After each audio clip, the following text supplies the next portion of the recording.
Good morning, everybody. It is June 28th, 2019, and I am on my last day in Las Vegas. So, as you might imagine, I'm not terribly prepared with a lot of new material today. Winding down, trying to get the place packed up. We had an Airbnb pretty close to the Rio, and I thought I'd give you a little breakdown of what's happened in the last week. Talked about poker investing in 3 weeks in the desert. I tell you what, it is hard to make money in Las Vegas. So we'll tell you a story or two. Then we'll move into the investing stuff. I'm going to do mainly a question and answer, and we will focus on these two topics. We will focus on the U.S.-China trade war, and we will focus on Iran and what might happen there. And I have a couple of trades that you can do because I do think we're at an inflection point, and I'll show you a chart about that. But if you are on the call, go ahead and start firing questions into the chat box because we'll probably do mostly question and answer today and be done in about a half an hour, which means 40 minutes. So to start off, I am down on this entire trip from the entertainment expenses, flying my son out here, flying my girlfriend out here, hotels, Airbnb, food, table gaming, playing cash poker games, and then tournament entries. Right now, the total bill for 3 weeks is $4,500, which isn't horrible. Got broke down about $1,500 in expenses to give my son a college graduation gift. His airfare, hotel room, gambling money, and meals.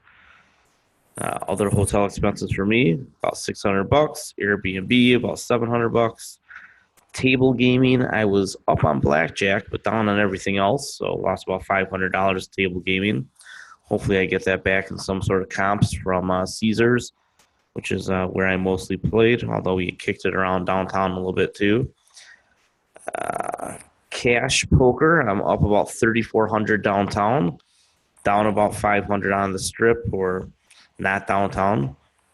Tournament entries were the big losses, $3,700 out of pocket is what I'm coming up with. I have to check. I may or may not have rebought one.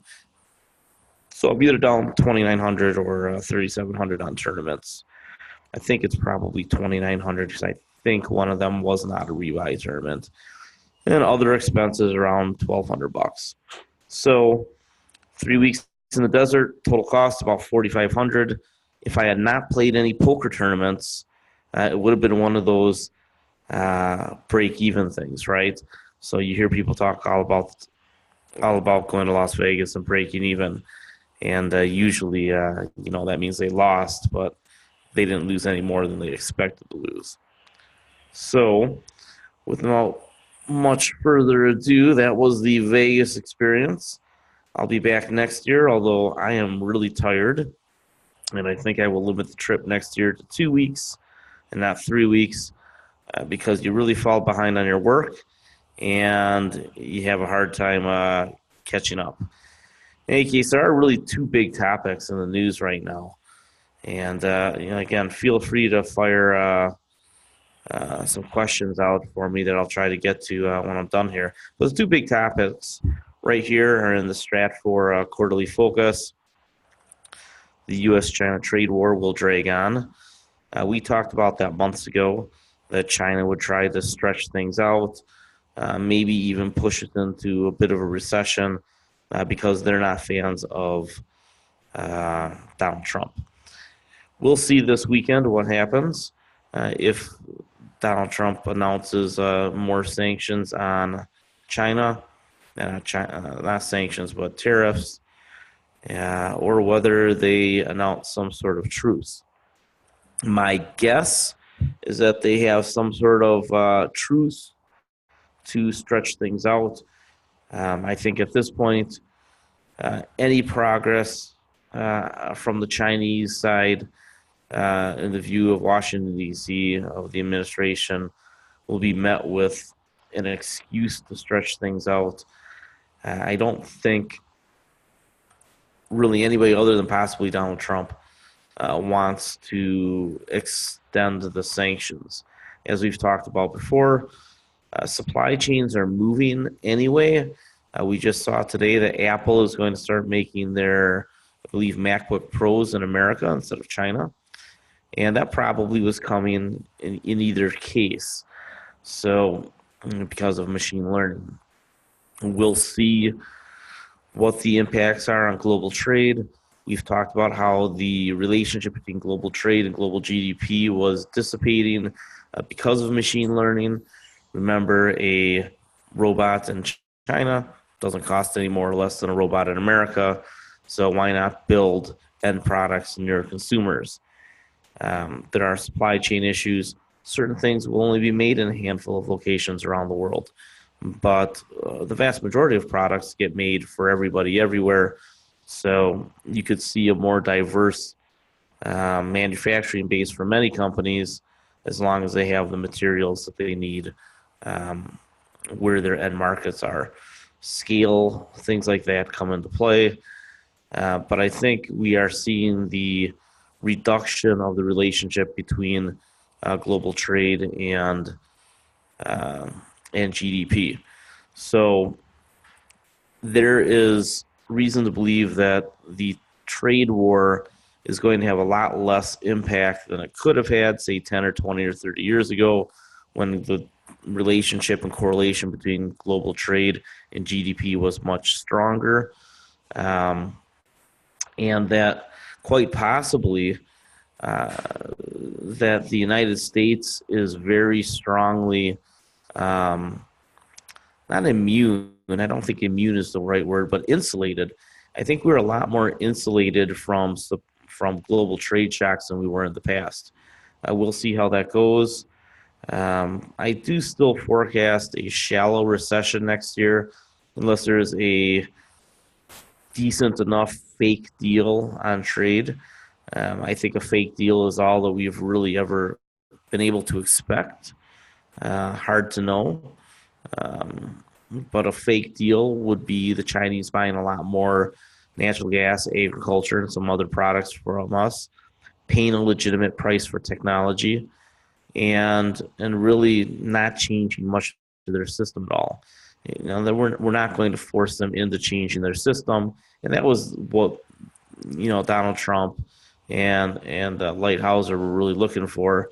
It just was never really a possibility. It was a non-starter all along.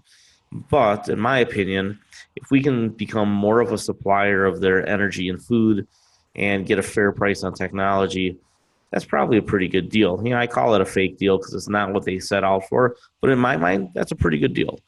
And we'll see if we move in that direction. We should know in a week. I think the trade that you can make, and remember, I know a lot of us are heavy in oil, so that's also impacted by this trade deal. In addition to what's going on with Iran, right? There's two arrows there, but I would like to see a handful of calls, not many, just a couple percent of the portfolio.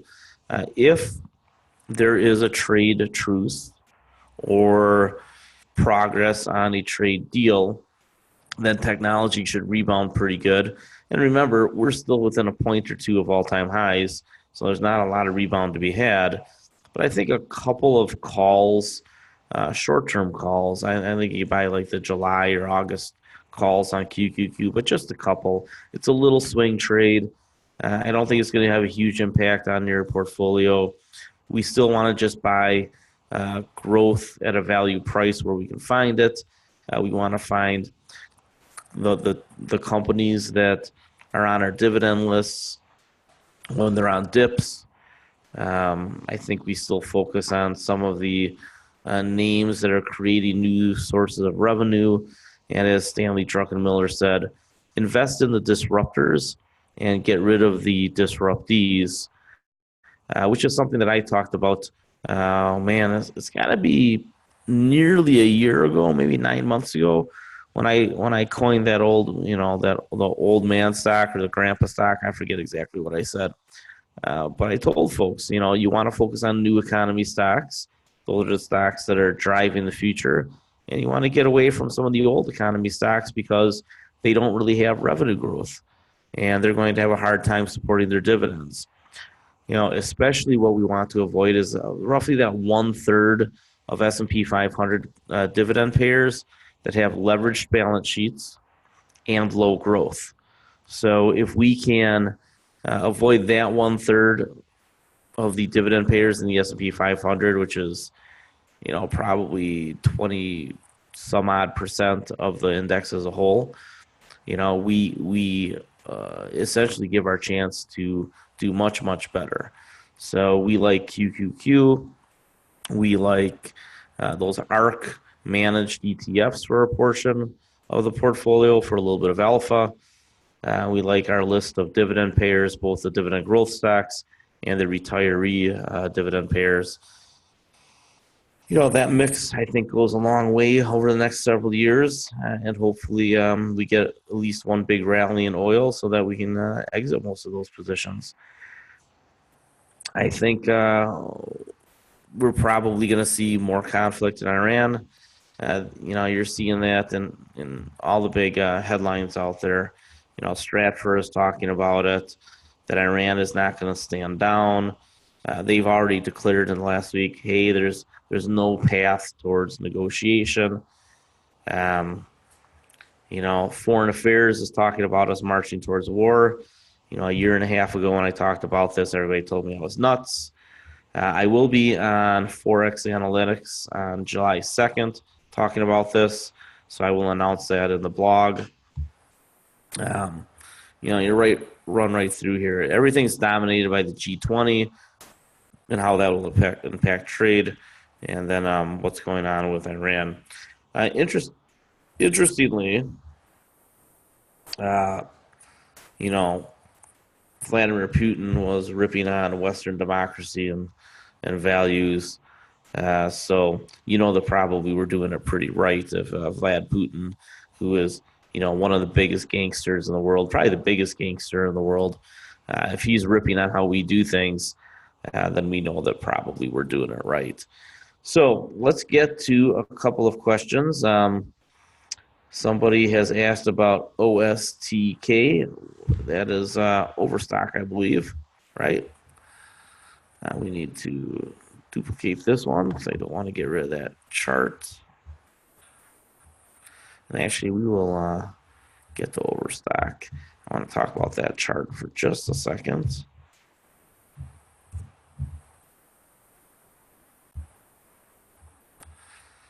All right.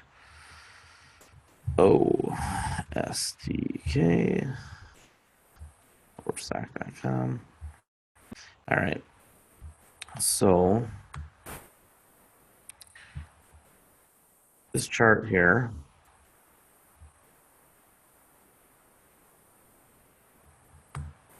shows the S&P 500. The S&P 500, again, is actually poised to break out on any good news. Now, it could come all the way back down to this 200-day moving average, the 50-day moving average pretty easily if the hostilities with China accelerate. But what we really are at risk for is if there's bad news on China, breaking through that and dropping all the way down here, hitting those December lows or close to those December lows. That's definitely a risk. So those calls on QQQ, it's clearly rolling the dice. I would, if you're going to be inclined to trade options, I would buy a couple of calls on QQQ. I'd say probably the August at just maybe 2 or 3% out of the money. And then if I was going to do options, I would also buy a couple of puts on QQQ right around 280. And that way, if you get a breakout to the downside, right, a breakdown, you can make some money on that. So I think we're going to see either a really good rally. 3193 is an important number. So if we break out, we could head all the way up to about 31.93 over a month or two. And if we break down, we could go all the way back down to this 200-day moving average. And there's always the possibility that we break down even further. We've talked about 230 and 220. And, in a horrible scenario where, we start getting more severe recession indicators, all the way down to 170, 160. I don't think it's likely. I think it's a coin flip on the China thing. If I had to feet to the fire, pick what I thought was going to happen, I would say probably we see some sort of an extension of negotiations on the tariffs and the trade, and that conflict with Iran continues to get worse, so that we see oil prices and oil stocks start to go up. That would be good for the index. And then in the absence of negative impact from China, that would probably drive us up to that 31.93 level, give or take. That would be just a little bit above where I talked about the year getting to. We'll see. I think we're in a tough spot right now. So I am still sitting on those big cash numbers. We talked about asset allocation, 45% cash, even if you're aggressive. If you're conservative, you're in preservation mode, 65% cash. So 45 to 65% cash for everybody, pretty much. I mean, there's very few people who should be fully invested. But we'll see what happens. I don't think that we get a breakout past about 3,200. I think that would be amazing to me if we got up to 33, 34, 3,500 before the economy started to weaken next year. But again, we'll see. It's tough. It's tough to figure this out in an era where the central banks are so involved. And we know that quantitative tightening is ending in September, and we're probably getting a quarter-point rate cut in July. So, we'll see how much the central banks try to goose this thing. But I wouldn't be one of those folks who are betting against the world just because it's so hard to do. There's so many forces trying to push the world up that betting against it is tough. Better to sit in cash if you're really just not sure. All right, so let's jump around some of these topics that people have. Overstock, there's some play there with cryptocurrencies. I've known this a long time. Somebody has pointed it out. We should probably take a look at it. But again, we are trying to avoid speculation, outright speculation. I'd rather invest in companies that I know are creating revenue streams. And, I'm not so sure that this is the one to be in. We've done well in PayPal. That's partially a crypto play. Disney is partially a crypto play. There's a lot of stocks out there that are partially crypto plays. So I don't know that we have to speculate too much on that. With the large drawdown in crude, what does the resulting price action say about the market? Price did not break through the cluster of resistance. Again, I think that has to do with China doubt, right? People are afraid of the trade war. I've heard 100 times, what happens if the trade war gets worse? Isn't that bad for oil? Yeah, maybe oil demand stops for a year. Big deal. If supply goes down, it doesn't matter, right? So oil demand and supply are tight right now. They've moved in that direction for several months. I told you that a lot of those numbers coming from the inventories were skewed because refineries are switching over for the ISO 2020 with the shipping fuel. And you're going to see a lot of burn through in oil inventory as they start making fuel for ships. And that is, probably going to start happening in about Q3. So if we get any type of good news on trade or just neutral news on trade, I think you see oil finally start to move a little bit higher. Then it keeps getting capped around 60. Finally get that breakout higher. And something to keep in mind, and I know that President Trump's been made aware of this, because the United States is exporting so much fuel at this point, and we're really only importing a little bit of oil from OPEC anymore. Uh, Higher oil prices aren't necessarily bad for us. As long as they don't get too high, $80 per barrel of oil really would drive the profits at these 3 dozen, 4 dozen oil companies that we keep talking about. That'll probably survive in some form. That would be very good for the S&P 500, right? And then, a rising tide lifts all boats. So we'll see. I'm not too worried uh, about long-term downside on oil. The problem is we have some calls, and we need to get out of our 2020 calls here at some point, and live to fight another day. Opinion on USB.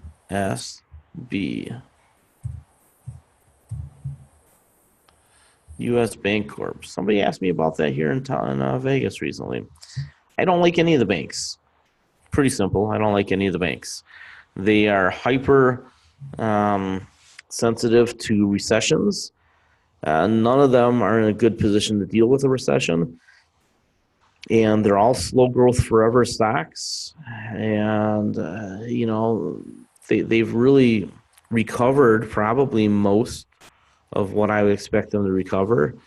Take a look at that choppy sideways motion. I mean, how much more breakout is there? They had their big rebound from the Great Recession. There's just not much upside in really any of the banks. I don't think Facebook is gonna get anything out of Libra. I get what they're trying to do. They're trying to get people to keep money on the Facebook platform. In my opinion, they have to develop something like eBay or buy eBay, and that wouldn't be cheap. Their Facebook markets has been very mediocre. They haven't been able to monetize it. It kind of is like Craigslist. People write funny reviews. There's not a lot of product moving that creates any revenue for Facebook. So they want to get people to keep money on their platform. They want to play the float. I just think that would be a long, slow road. Think about it this way. Amazon has those Amazon bucks or whatever the heck they're called. I don't keep any money at Amazon. I don't use any of their stuff. And I shop Amazon almost weekly. So I think it's going to be very hard for Facebook to create a floatable asset base, with billions and billions of dollars just sitting there that they collect interest on. Plus, the laws are now that they pretty much have to pass the interest on. So I don't see that Libra is a big deal. It was going to be pegged right anyway. It wasn't really, it's not really a cryptocurrency, right? I forget what the term is, but they're going to be pegged to the dollar.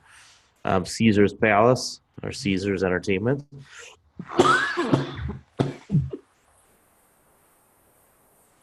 Excuse me. I don't have a cough button, so you probably heard that.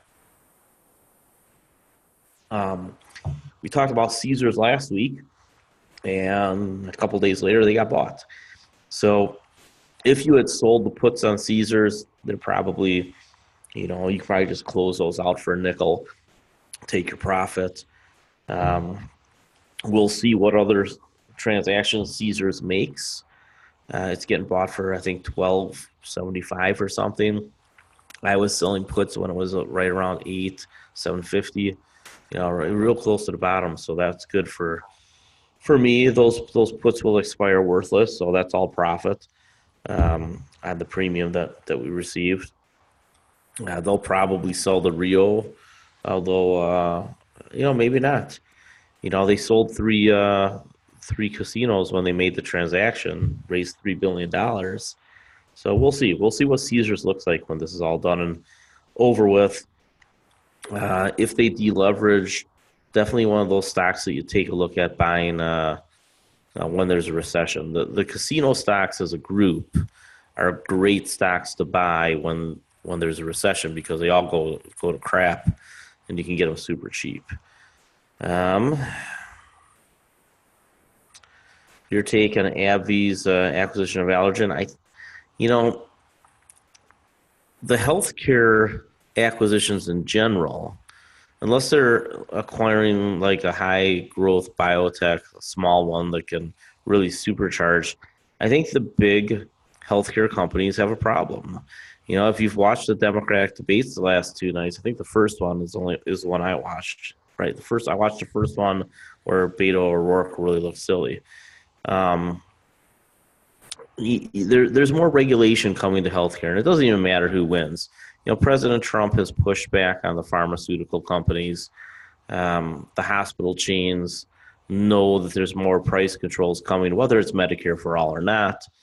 And I think that healthcare is just it's pressured. It's going to be pressured a long time because we simply can't afford to give them more money, and that's just the way that it is. So wherever that pressure on healthcare comes from, whether it's the Democrats, Republicans, it's joint, it's markets, I just have a hard time wanting anything in the healthcare space with a handful of Exceptions. We talked about Walgreens a while back, and that got a bump. So folks who bought Walgreens on that real low point where I talked about it as a potential rebound / real estate asset play, they're doing okay. So where's let's see here, Walgreens Boots Alliance. Let's switch over to WBA, I believe. Yeah.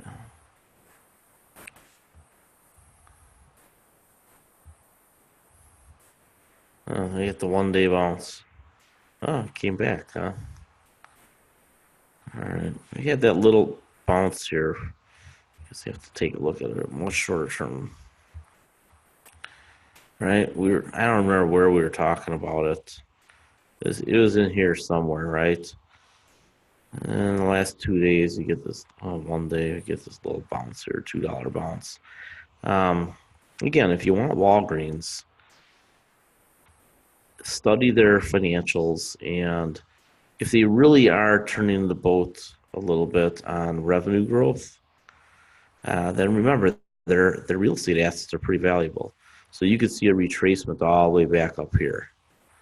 Again, I don't think this is the most sexy stock out there, but I just think there's limited downside given their asset base and the business they're in, versus like the pharmaceutical companies that I think could fall off a cliff like this. I think take a look at AbbVie here. They got beat up because of the debt.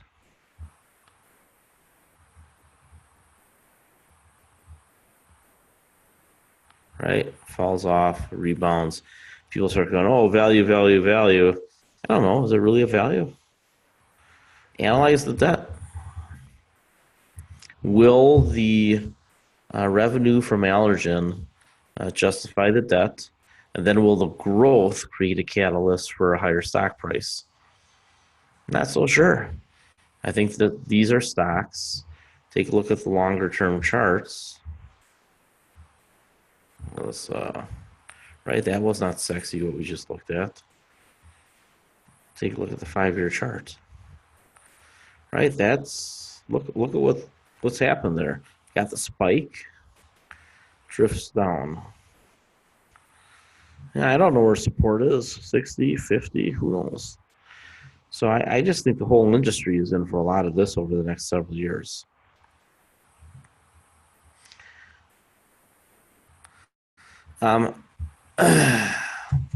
Core Mining is our junior metals play. Newmont Mining is the big guy that we like. Again, this one's scaled in here around 5 and 6. Sold puts, $5 puts. They got put to me last week, I think. Now we've got a bit of a rebound. I think I've had these puts put to me twice. My average cost is around 5 and 6 minus premium. So close to even. But I think that this is a good price range for accumulating this. I think Core Mining, once Silvertip starts really dropping revenue, and it's starting to, if we get a gold rally, to 1,600 over the next couple of years, silver, it looks like, is going to start rebounding really nicely. Lead, some other materials the core is into over at Silvertip. Silvertip is really the one that's their catalyst, right? So, we'll see. But this is a junior miner, could be very volatile. It wouldn't take much for the stock to go crazy and get back up to like this 10, 10, 12-ish dollar range. Could it spike like that? I guess on super enthusiasm, right? Look what it did here. When little companies like this drop money to the bottom line, it has a huge impact, right? This is a teeny tiny company, right? $1 billion company. All of a sudden they double revenue, then bam, right? And the new mine can do that. So, any thoughts on real estate market for the next couple of years? All I will tell you is what I've been telling friends and clients is I think that for the next couple of years, you accumulate cash so that you can buy real estate whenever the next time is that there's a unemployment uptick. When unemployment goes up, real estate goes down 6 months to a year later. And that's what you should watch for. So if unemployment starts ticking up, and I think that that's probably about to happen because I've been taking a look at the layoff numbers, then you're going to, get your opportunity in real estate. If I had to think about the whole next decade, I would think that there'd be a shallow recession soon and a financial crisis roughly a decade out, a little more or less. So you'll get a couple of opportunities to buy. If you're going to use the real estate or redevelop the real estate, I would buy on the next shallow recession. That's my plan. And then, hopefully you're insulated from a big recession. Remember, duplexes, things like that. Everybody gets excited about that. When unemployment goes up, rents can't stay up, right? People start sharing spaces. They go back to their parents, things like that. So we're in that sweet spot on rents right now where everybody's got a job, but the millennials aren't all buying quite yet. And I don't know that if they lose their jobs, they'll ever buy. I mean, they might wait until they're 50. That's something that I've done. I've rented and invested the difference. A lot of people just can't buy.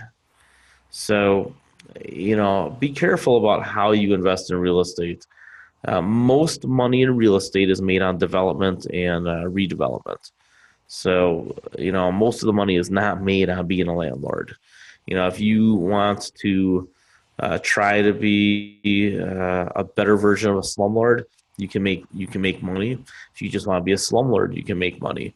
But there's very few people who, invest in real estate at high prices and end up making money. You have to buy on the cheap. So even if you're buying in a nice neighborhood and you're going to treat everybody well, you still have to buy that property on the cheap because, income dictates what rents will be. And, that's something I think most people overlook. I know there's people looking to buy real estate in the short term. I'd be real careful about that. I think on real estate, you're better off being a seller right now than a buyer. Carl Icahn with Occidental. No, there's not really any negatives with that. If Carl Icahn wins, the market probably goes super happy. And if Carl Icahn loses, I think that probably Occidental does very well. Either way, I think Occidental, if you've been watching what they're doing with the CO2, which is something I pointed out that nobody else talked about, that's big business. And it will continue to be big business. Climate change is on the agenda. Doesn't matter if we believe it, right? It doesn't matter if you believe it, I believe it, he or she believes it, the governments believe it. And there's a huge support for climate change policy to get more significance in the future. 70% support in America, and it's like 90% around the rest of the world. So we're going to see climate change policy get tougher, CO2 mitigation, recovery, things like that are going to keep coming. Occidental is a big deal in that. I really don't see Occidental having much downside from here, but I didn't see them having much downside at 60 either. So, take that with a grain of salt. Markets can move things around. If I had to guess how that turns out, Carl Icahn gets them to sell off more of their assets more quickly, and I think that's really good for them. I've talked about that a long time, right? We want lean, focused shale machines out there, and we particularly want companies focused on the Permian. As I talked about in the past, Stack Scoop, I don't think is going to be as prolific as once hoped. News is coming out that that's true. The Bakken is flattening out on production again. Niobrara is flattening out on production again. It's really all the growth is in the Permian. And then there's the one little Gulf of Mexico producer that I have. Let's put that up there real quick. This is a stock that I think you should be buying right now if you need more exposure to oil, right? WT offshore, Gulf of Mexico. The medium crude. That is something that our refineries need. And with pressures in the Middle East, it is getting tougher to get it from the Middle East. And I think that this company is poised to do really well. Now, I really thought they were starting to move out, but then the whole industry came down. So I think you're getting a second chance to buy this, and even cheaper than me. I got it in the 5s and 6s. So, I would take a look at WT, but read their investor reports and understand what they do, and that they're levered to medium crudes getting a little bit better pricing. And it's necessary for our refineries. We need this oil because we're not going to build the pipeline from Canada that I thought we should build, right? I'm a climate change guy and I'm a tree hugger, but I also think that we should have built the Keystone XL. I think we should have built it from Canada because then that frees us from OPEC. We have complete freedom from OPEC if we built that pipeline, and it would supply the refineries in a way that we'd have such good balance. But we've chosen not to do that. So the ancillary play here is Gulf of Mexico, where we get medium crude instead of light sweet, and that helps the mix at the refineries because our refineries can't really do pure light sweet crude. Oh, many of us were selling $8 puts. On which one? On Core or WT offshore? Henry. Yeah. Yeah, 8s, 7s, 6s, 5s. I sold them all the way down. I think I'd have to take a look. I'm guessing my average cost basis is 6-ish. Because that big hunk of 5s, or because I sold them a month and then I do another month and another month. I space my buys and puts out a month or two at a time. Versus folks that they think scaling in is every 2 or 3% move. No, it's not only. Maybe I've not done a great job of explaining scaling in as how I view it, but stocks move 30 to 50% all the time. So 2 and 3% moves are relatively inconsequential. I'm looking at 10 and 15 and 20% moves as my scale points. So if I was selling, I don't know, I sold too many of those $8 puts, but I sold a couple of the $8 puts probably. I'd have to take a look back. But I do know a whole big batch of 5s just got put to me last Friday. I like core mining here. Again, we're position traders. We're trying to build positions that we can hold for several years. 3 to 5 year window is probably what you should be thinking about. What are the catalysts in a 3 to 5 year window? I've had a lot of people get very snarky with me about, oh my God, we're down 30% on this stock in the last year, or we're down 50% on the oil stocks. All I can say is it happens. And I wish it didn't. But, I talked about maximum asset allocation on oil. So if you were at a maximum asset allocation on oil stocks of 50% and of 25%, and you're down 50% on those, it's about 12, 13 points off your portfolio. And even if because you were too leveraged to calls, you're down 80% on that part of your portfolio, it's still only 20 points. So how do you make 20 points back? Right? You got to have other investments that buoy it, and you've got to be able to wait out the storm. Um, this paradigm shift in energy, I think took a lot of people by surprise. I anticipated it coming quicker than expected, and it's been quicker than that. So, do we get another rally in oil? Yeah, I think it's pretty obvious that we will. The long cycle oil out there just doesn't really exist anymore. There's very, very little long cycle oil coming on. So that means that as shale flattens out, which is happening, the Saudi Arabians get more control, and eventually these oil prices go up. $80 seems to be the sweet spot, right? Not too warm, not too cold. And then the lean, mean shale companies versus the super high in debt ones do pretty well. So good rock, good balance sheet. Those companies do really well with oil in that, pushing 80 versus pushing 40. Nobody does well with oil pushing 40. It's not even actually good for the economy. And then we get questions like, well, when Antero ever have another update? Well, yeah, it's Antero sold off 75%. It shouldn't have, probably. They had some pipeline issues running into the whole negative sentiment on fossil fuels. People get beaten down over the course of a year. Stretch those charts out to 10 years. Any industry, take a look at how charts look over 10 and 20 years. Natural gas is going to go up a little bit in price at some point. These companies become very profitable now that the pipelines are back on, or the new pipelines are online in the East Coast.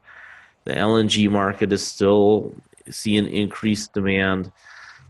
As demand goes up, and there's not really much evidence that would change on fossil fuels in the next 5 to 10 years. 10 years maybe, but certainly not next 5.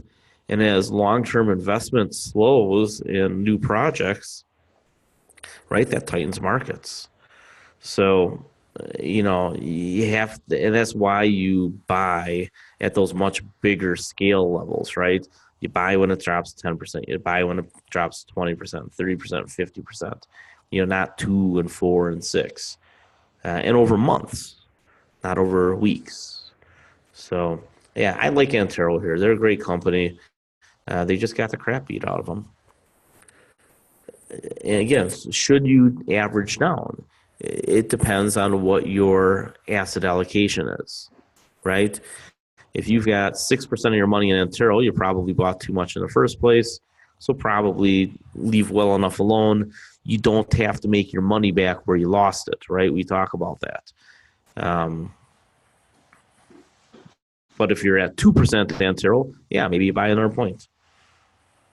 Micron, I think we hit the bottom on that, selling all those $30 puts. I think it just had some of those expire last Friday. I really like Micron long term. Again, we want to try to avoid outright speculation, and I think selling puts is the best way to go. If you want to, buy just a little bitty position, you can. But again, we're right at a point where if China news is bad, everything drops 5 or 10% in price, maybe more. So, mind your asset allocation. Don't be too anxious. What will be the impact on Apple of negative news from China? Not much. Apple's richer than any bank in the world. So if you like banks, you're better off with Apple, right? You get some growth, and you get you get something that's better than a bank balance sheet. And you think about that. If you like banks, then you should like Apple better. So, I don't think there's really any argument to be invested in banks. I'd rather be invested in Apple. Texas Instruments. I like Texas Instruments. So that's on our dividend growth list. I think that's a company that you can buy when it pulls back. Tesla. All I will say is this: Tesla will be $1,000 stock someday. It's just all there is to it. The people who have financial concerns about Tesla don't understand Tesla's finances. That's all there is to it. They have a bottomless money pit. There are so many billionaires in so many countries that want to see Tesla survive and continue to push us towards EVs that they will never have a problem with debt. They will never have a problem creating money. This last time he issued more shares. It's just, at what point does his market share grow from 2% to 12%? I think over the next 5, 6, 7 years that probably happens.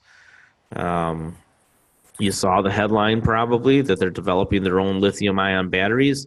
I'm telling you that what I told you a few months ago is true. These will be a new hybrid type of battery of some sort.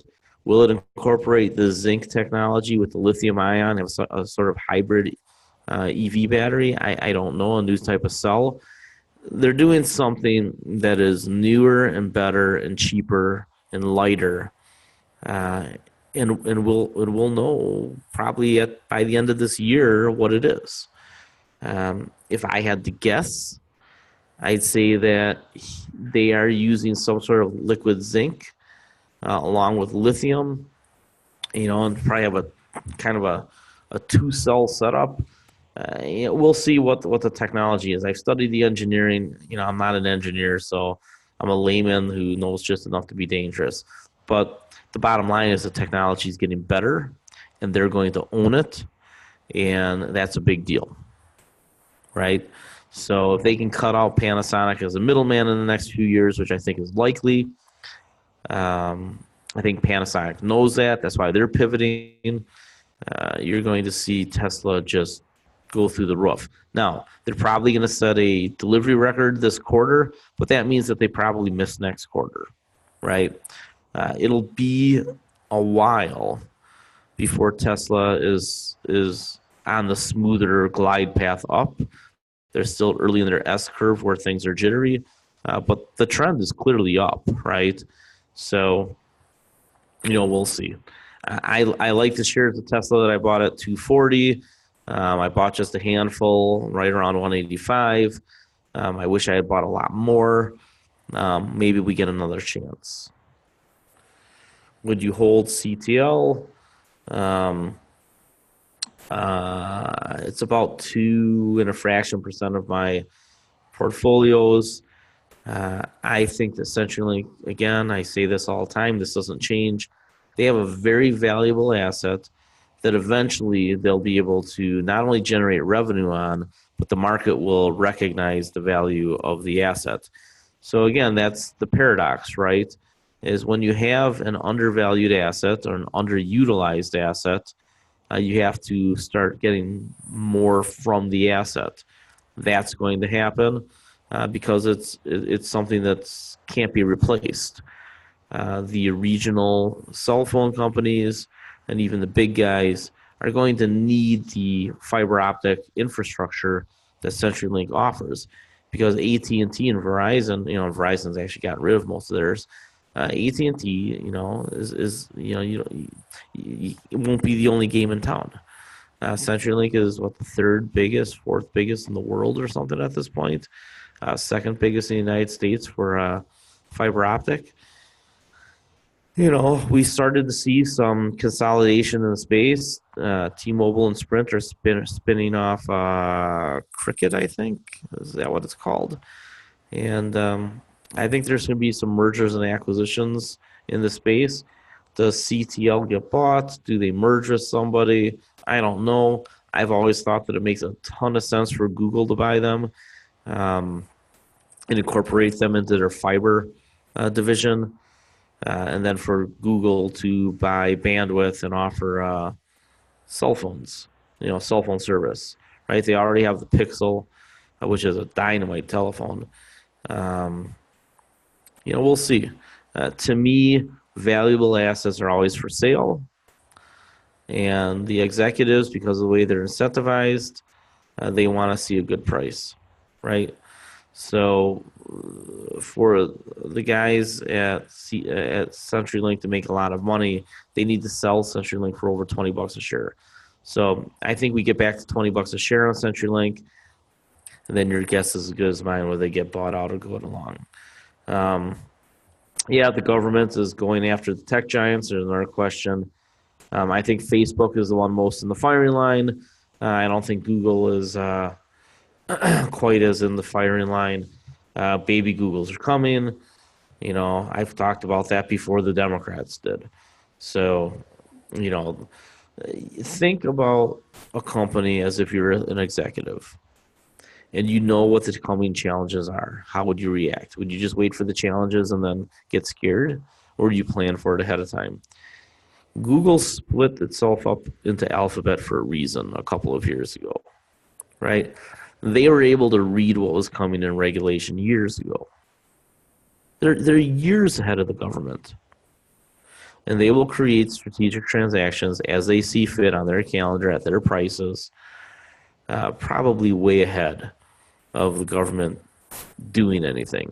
Even if the Democrats take 60 seats in the Senate, which is virtually impossible, and they get 60% in the House, which is unlikely, and they win the presidency, which I think is pretty likely, there's not going to be much they can change, right? Regulations change a little bit in this direction or the other. Facebook is told, look, stop hemming and hawing, just fix things. Okay, that'll cost them some money. Dave Zanoni in the service here, one of the analysts, he really likes Facebook. I don't. I think Facebook is a coin flip stock at these prices. I think it go down 60 as much as go up 60. I don't like that. I don't like that equation, right? If you told me that the upside on Facebook, which isn't much different in price than Tesla, was $1,000, and the downside was, 100, I'd say then I really, that's something to think about. There's a lot of upside for, that downside, and I can't figure out a way to like Facebook. I just can't. Maybe I just don't like Mark Zuckerberg. I think that's probably part of it. Google won't split up. The government won't split up Google. Google will do it themselves, is my point. So, let's see here. If I missed your question, fire it up again, but I think I got everything. Yeah? All right. Let me talk a little bit about the services. So over at Seeking Alpha, there's been a few dozen people that ripped me a new one because I talk negatively about Donald Trump. I'm not going to stop doing that. I think he's a bad president. However, as you heard me today, I acknowledged maybe the trade policy isn't so bad. You've heard me say that probably 10 times. Part of our analysis is to find the big secular trends, and we're more focused on that, but also to analyze government policy. And I think in general, the tax cuts probably should not have been done the way they were done. I think that the proposed capital gains tax for the richest 1%, they're talking about doing something like that right now, is completely the opposite of what we need. So tax cuts in general I like, but I like them to be focused from the bottom up, not the top down. Because I think that's more stimulative to the economy and less likely to create bubbles. So when I take a look at these things, I'm just looking at it as an economist. And I say, okay, if we're going to cut taxes, where do we get the most bang for the buck? The most bang for the buck is cutting taxes on the middle class, working people, not on the poor, because they already are taking in more than they contribute, and not on the super wealthy. They're already super wealthy. So I like to see tax cuts on people who are making, who are working full time. People who work full time, I think, are the ones who get the bad deal. And it doesn't matter to me if there's a Democrat in the office or a Republican. I don't care. As I've told people, I'm a Demopublitarian, right? I think there's validity in every viewpoint. I own businesses. You'd think that I leaned libertarian in a lot of things I do. But I believe that socially, a lot of the democratic ideals are appealing to me.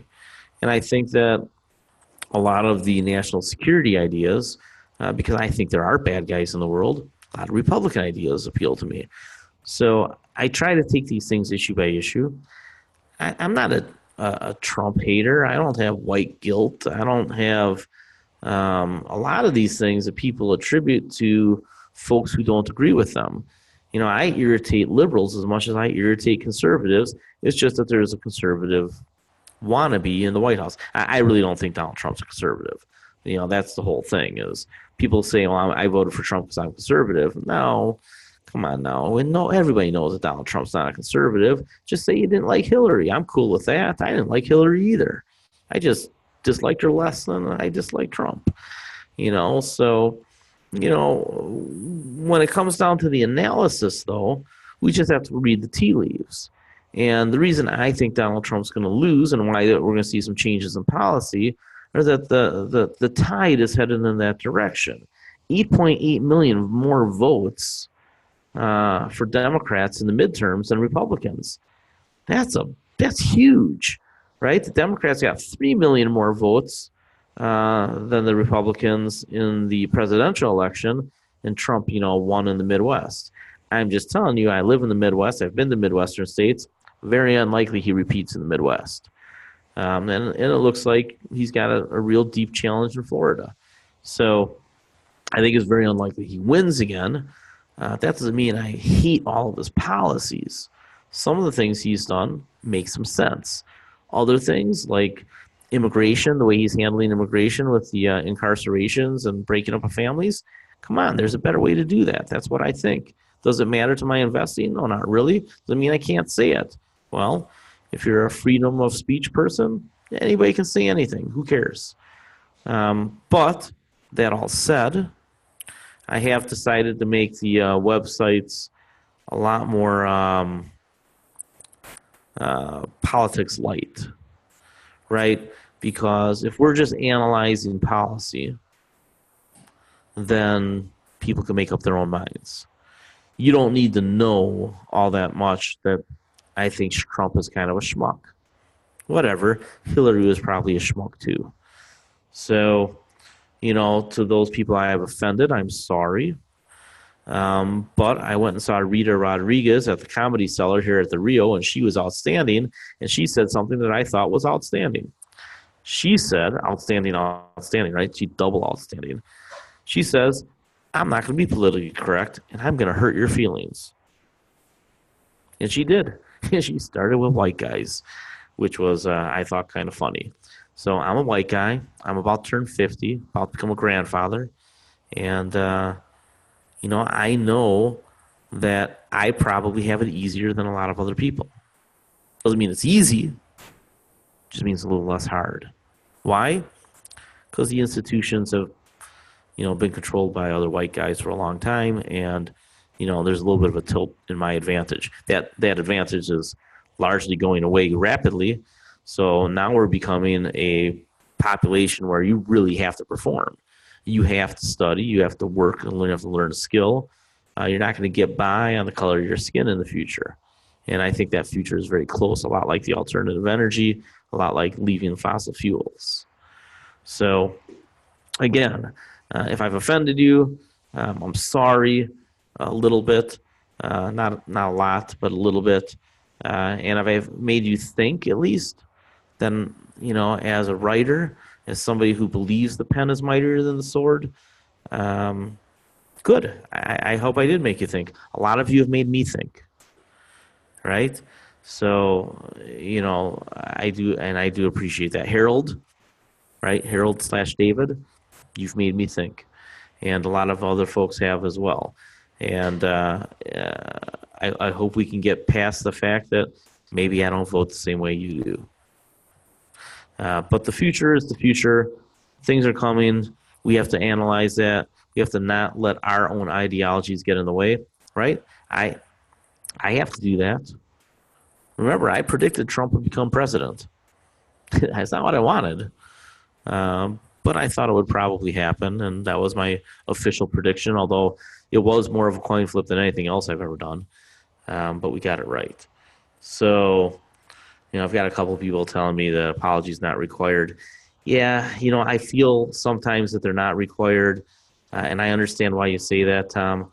But like I said, I've taken some heat here in the last couple of months, and I know that people have written some reviews that were a little over the top because I offended them. And fine, I don't care. I really, honestly, I don't care that I get a bad review. I know that the oil investment sucked at the end of last year. We went into it right, we came out of it wrong. Such is life. Nobody's perfect. I will tell you this though: over the last 25 years, I have been more right than 97, 98% of analysts out there, pretty consistently. I traded oil poorly here in the last year, but beyond that, take a look at the companies we've talked about. Take a look at their charts. Take a look at their revenue streams. We're doing good research. Dividend Sleuth is really good. He's analyzing the REITs right now. David Zanoni is on some of these momentum and tech plays. Even though we disagree on things like Facebook and Netflix, I think that's good that we have the disagreement. You decide which way you want to lean. I would rather own the stocks like AT&T and Disney that pay a little dividend and are going to take some revenue from Netflix. Because ultimately, I think the streaming pie grows, but I think it grows less fast, right? Not doesn't grow, but grows less fast for Netflix. And rates of change in investing matter. So if the rate of change is increasing, right? If growth is increasing from 7% to 8% to 12% to 15%, that's very good for a stock. If growth is decreasing from 15% to 12% to 8% to 7%, that's bad for a stock. I think Netflix is going to see that second part. I think Disney and AT&T are going to see the first part. They're going to get rates of growth that are accelerating versus decelerating. Over on FA Trader, Eric talks about rates of change. That is really what changes sentiment on stocks, right? If something is getting improving revenues at a higher percentage growth rate, then they do very well. If they're getting slower growth rates, they start to turn over, even though they might still be growing. But if they grow less fast, that's bad for the stock. That's really what changes sentiment. Yeah, somebody said that's Trump's fault. That's not Trump's fault. It's Congress's. Yeah, I don't disagree with that. I think Congress has been pretty piss poor for the last 20 years, maybe longer. Yeah, not maybe. I think the last 20 years. I think the Newt Gingrich Congress that worked with Bill Clinton was pretty darn good, to be honest with you. Even though they impeached him, I thought they worked on. They did some good policy things together, right? You had Republicans and Democrats. They figured it out. I'd love to see that again. I haven't caught up on DuPont and Dow, but I like DuPont in general, and we'll see how that goes. CTVA. It's not one of mine, is it? Oh, I am going to tell you about a stock that's on our list. Corteva.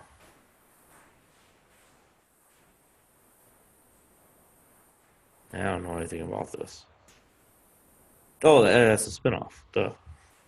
That's the egg spinoff. Yeah, we have to study all these, right? We got to see how these are really going to play out. So, on our list of dividend stocks, I'm going to throw this one out there for people who make it through the call. Man, if this call went an hour, gosh darn it.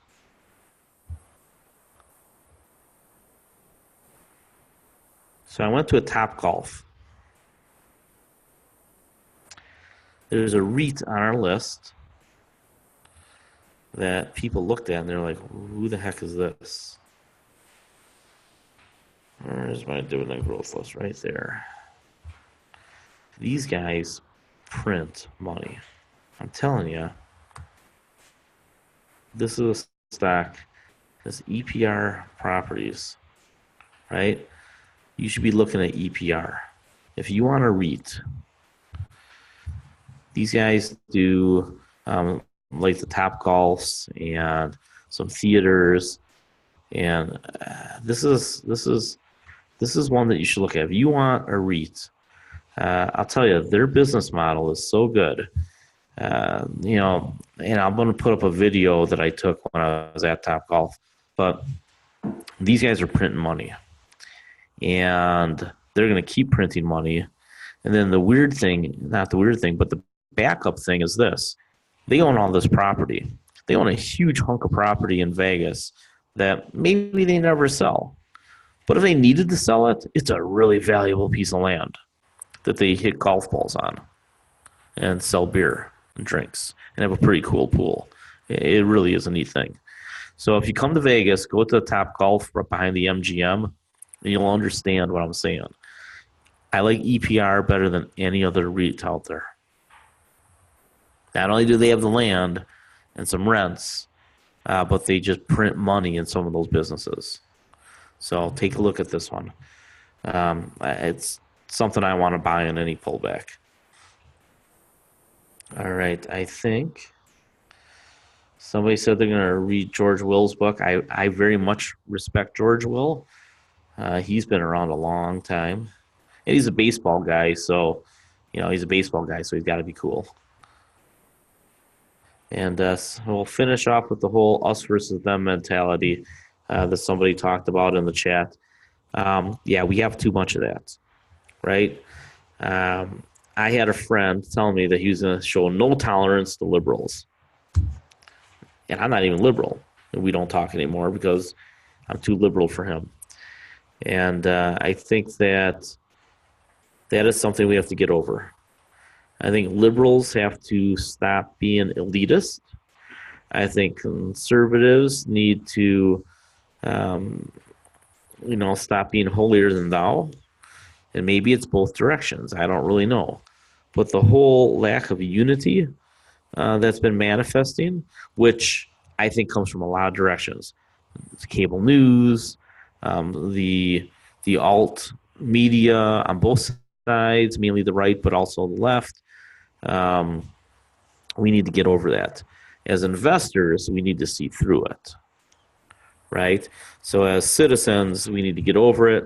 And as investors, we have to see through it and understand that the big secular trends are what the big secular trends are. And we have to understand finances. Rates of change are a big deal. I'm going to try to interview Eric on a show at some point because he makes some fantastic points. And, if you haven't gotten on the FA Trader, I just think that for the price, $30, $40 a month, whatever the heck it is, $60, I don't even know. Whatever FA Trader costs, I'm telling you, I'll throw a link up to it when I post this tomorrow. I'm going to be traveling the rest of the day, so I'm not going to get this posted till Saturday afternoon. But I tell you what, I think FA Trader, for as young as it is, the insights from the group, those 9 people, are awfully good. And I just, like I said, and I get $500 a month out of this. I think it's a pretty good service. I think it's a good conglomeration. All right, looks like we are done. Hopefully, anybody offended, I unoffended. The apologies, I hope, were accepted. And I'm telling you, I'm pretty good at this. We're going to make some money here because we understand what the big trends are. That some of these companies are awfully good. And the growth group is the last group coming over the next month or two. All the dividend stocks are up there already. But the growth group, there is some excitement. And I'll just give you a hint. Take a look at that ARK Innovation Fund. About a quarter of that list will be incorporated into our list. All right, have a great weekend. Vegas almost killed me, but I survived. I'm down a few $1,000, but I had a good time. I'm very re-energized. You will probably see me throwing a piece out every other day for a very long time. Take care. Have a great weekend. Thank you very, very much.